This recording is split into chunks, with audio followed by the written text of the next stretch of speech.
Bem, pessoal, hoje vamos falar sobre os tipos de federalismo. Na aula passada, nós havíamos falado sobre o Pacto Federativo e nós aprendemos que, de acordo com a própria Constituição Federal, não é possível ser criado um Estado novo oriundo do Estado Federativo constituído que é o Brasil. Então não é possível ocorrer uma secessão, porque nós somos uma federação. Esse Pacto Federativo diz que a União e os Estados formam uma união indivisível, ou indissolúvel. Então essa união, ela não pode ser dissolvida nem mesmo por emenda constitucional, isso a gente viu na aula passada, tá bom? Então se você ainda não é um dos nossos inscritos no canal, se inscreva aí no canal e acompanhe essas aulas, porque aqui nós estamos fazendo uma mentoria diária, semanal com você, certo? Então nos acompanhe, dê a sua opinião, dê os seus comentários, suas sugestões, nós vamos tentar evoluir cada vez mais, transformar esse canal em um canal de educação que mais cresce no Brasil, que ajuda você, tá bom?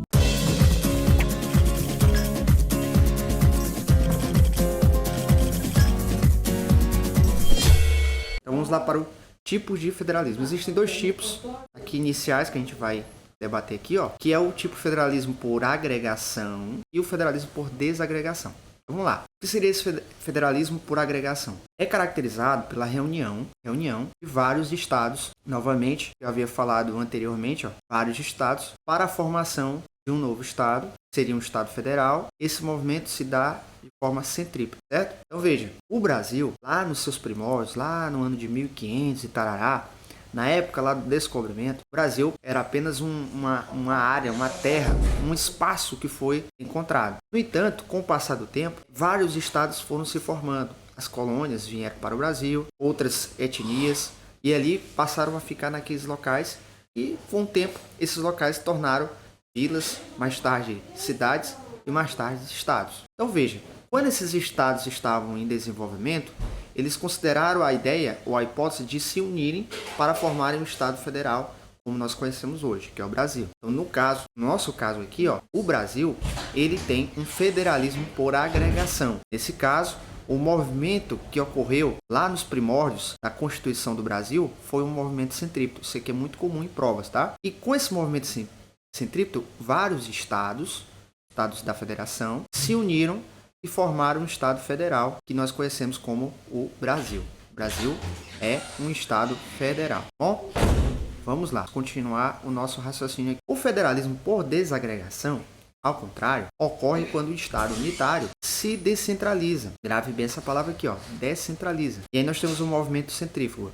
Então imagina só que eu tenho aqui o nosso Brasil, vou colocar aqui, ó, fazer de conta que é o Brasil, tá? Aqui é o Brasil. Aí eu tenho aqui o estado do Ceará.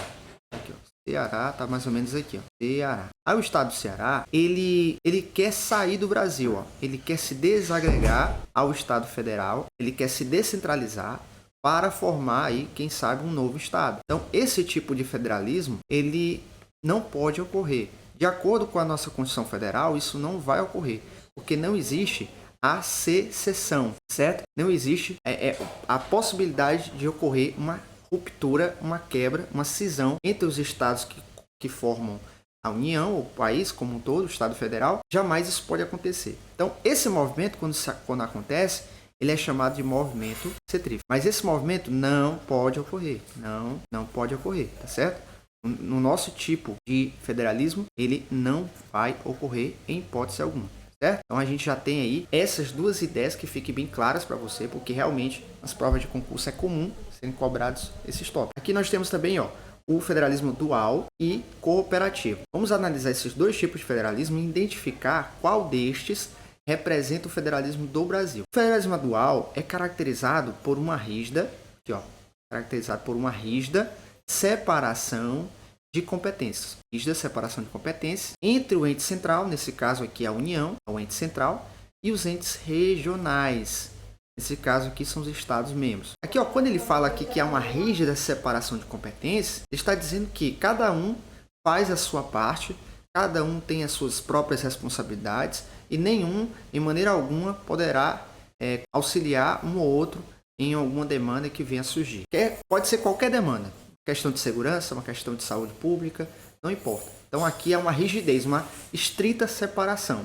Esse é o tipo de federalismo dual. Agora vamos analisar o federalismo cooperativo. No federalismo cooperativo, que é o que a gente vai analisar agora, não há, olha aqui essa palavrinha, não há uma separação rígida de competência entre os entes federados, justamente para promover, olha só, o objetivo desse federalismo, promover a aproximação cooperativa entre a União e os Estados-membros. Então, meus amigos, o nosso Brasil, ele trabalha com esse tipo de federalismo, um federalismo cooperativo, onde tudo que é feito em relação às atividades do Estado são feitas em comum acordo aos Estados-membros. Então há uma relação aqui, ó, cooperação. Não existe hierarquia entre eles, mas existe cooperação. E aí é muito comum vir na sua prova uma questão dizendo assim, ó, é correto afirmar que no Brasil o federalismo dual prevalece em detrimento do federalismo cooperativo. A questão está errada, porque o nosso Brasil ele busca promover essa aproximação aqui. Ó. A própria Constituição Federal, ela dá ênfase a essa aproximação. E essa aproximação, o Brasil, ele se favorece com essa aproximação. Os Estados-membros, juntamente com a União, vão definindo aí as suas demandas, as suas principais demandas, as suas principais urgências e prioridades que precisam ser executadas, certo? Então, ó, tipo de federalismo que nós conhecemos atualmente, que a gente pode encaixar no nosso Brasil. Nós vimos já o de agregação e de desagregação. Nesse caso, o Brasil se encaixa o de agregação. E agora, o federalismo cooperativo, que favorece a aproximação ou a cooperação entre os Estados-membros do país. Agora temos o federalismo simétrico e assimétrico. Muito interessante isso aqui. Vou pegar aqui o nosso pincel. Aqui. E pronto. Nosso federalismo simétrico e assimétrico. Ele é caracterizado pela igualdade formal, eis que os Estados-membros são rigorosamente iguais. Tá? Está dizendo que são rigorosamente iguais os Estados-membros. Né? Nós temos que raciocinar um pouco. Né? E fala aqui, ó, em termos de representação no legislativo do Estado Federal. Então, essa afirmação relativa ao nosso Brasil, que nós conhecemos, ela prevalece, ela é verdadeira? É claro que não, porque os Estados-membros não são rigorosamente iguais em sua representatividade. Existem Estados que têm uma maior representatividade no Legislativo do Estado Federal. Só, mas quem é o Legislativo do Estado Federal? Nós temos como Legislativo a Câmara dos Deputados e o Senado Federal, certo? Então, essas duas casas aqui representam o Legislativo do Estado Federal. Mas em cada uma delas há uma certa representatividade, que são os políticos eleitos aí democraticamente, e as pessoas escolhem seus representantes para ocuparem, cada um deles, uma vaga, uma cadeira em uma dessas casas. No entanto, não há um rigor, uma igualdade rigorosa de representatividade. Estados com o menor quórum eleitoral não conseguem ter a mesma representatividade que um estado que tem maior quórum eleitoral. Por exemplo, vamos imaginar aqui o estado do Acre, o estado de São Paulo. Quem é que tem mais representantes ali resguardando os direitos, né? Os objetivos do seu estado? Obviamente que é São Paulo. Então a gente tem que analisar sobre essa perspectiva. A afirmação está dizendo, são rigorosamente iguais, igualdade formal. Tá? Igualdade formal. Essa igualdade formal aqui, ó, é prevista em lei, tá? Prevista em lei. Então, nesse caso aqui, o Brasil não se encaixa nesse tipo de federalismo. Vamos agora para o outro. Vamos ver se realmente o Brasil ele se encaixa nesse outro tipo de federalismo. No federalismo assimétrico, por seu turno, há um certo balanceamento. Olha só que palavra bonita. Essa aqui vai cair no seu concurso, tá? Balanceamento de diferenças naturalmente existentes. Existem diferenças que são naturais de cada estado. Isso aqui a gente já falou anteriormente. E aí essas diferenças são baseadas em fatores socioeconômicos e também, ou pode ser também, territoriais. Viu? E há uma diferença entre um estado ou outro, geograficamente, socioeconomicamente. Tá? Então, tudo isso aí tem que ser levado em conta. Então, o Brasil, ele adota o federalismo assimétrico. Bom, lembrando que as eleições para a Câmara e para o Senado é uma eleição que é chamada também de proporcional, né?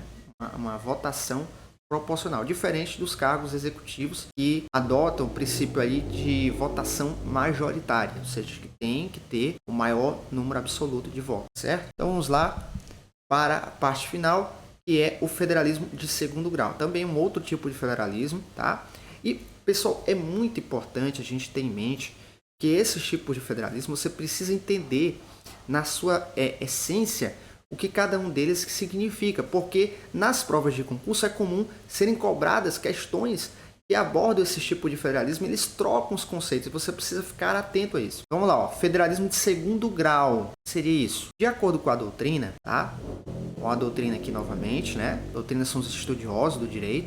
No Brasil existe uma tríplice estrutura do Estado brasileiro. Aí a gente tem a União, os estados e os municípios. Contudo, quanto à auto-organização, os municípios devem obedecer a duas ordens constitucionais: a Constituição Federal e as constituições estaduais. Então, os municípios, ó, eles precisam obrigatoriamente obedecer, né, as regras, as ordens constitucionais, né, que estão previstas na Constituição Federal do país, como também as constituições estaduais. Por isso, veja que quem classifica é a doutrina. A doutrina classifica como federalismo de segundo grau. Mas quem é que tem esse federalismo de segundo grau?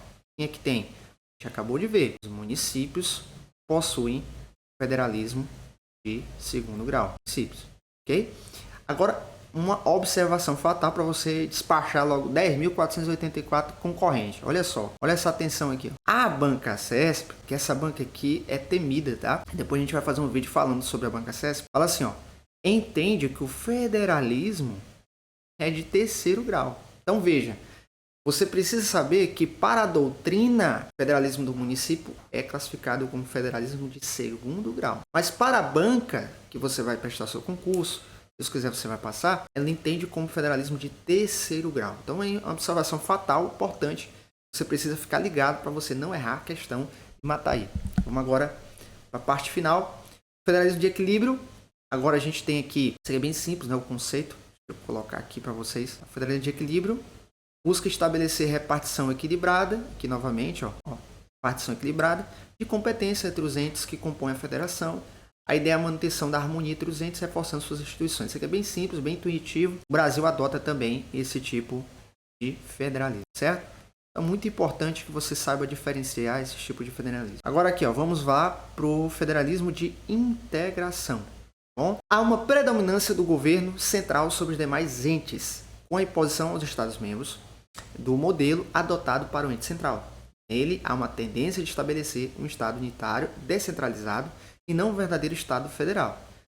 Seria um federalismo apenas formal. Então, veja, o Brasil, nesse caso aqui, ele adota em partes, tá? Hoje em dia já existe uma certa dicotomia, uma certa divisão da corrente doutrinária que fala aí que o Brasil adota o federalismo de integração em certo sentido, e uma outra adota aí, não adota esse tipo de federalismo. Então veja, o objetivo aqui é que haja imposição, imposição aos Estados-membros, tá certo?